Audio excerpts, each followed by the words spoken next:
Um, but a really beautiful thing happened at Burning Man where I was asked, Michelle asked me if I would perform a wedding for her and her fiance on the playa.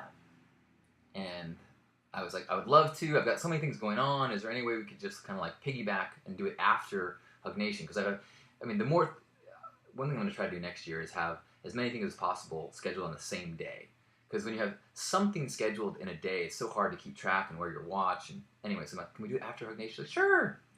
So after Hug Nation, meet up with her and her fiance, and they were not spring chickens. They had lived a few decades, and I said, well, as we ride out to the temple, can you tell me your story? Like, sure, yeah. We were high school sweethearts. We got married, and after a few years, we got divorced and started our own lives together. And he actually remarried. And then after 30 years of happiness with his second wife, she passed on. And at the memorial for his second wife, because they were all high school friends, they all got together. The whole gang was together again. And this couple that was married 30 years ago, the spark reignited and they fell back in love and they got remarried 30 years later.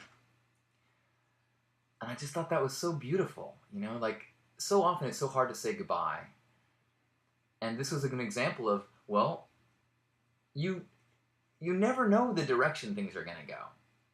You never know if it's the end of a chapter, if the chapter is going to come back later, if someone's going to change, if you're going to change. And I just, like, you just never know. And so I know that in my life I've had friends that have gone and come back. Life is a big unknown if you let magic happen. So maybe your friend will, be reaching down to you when you're, in the future and pulling you back up.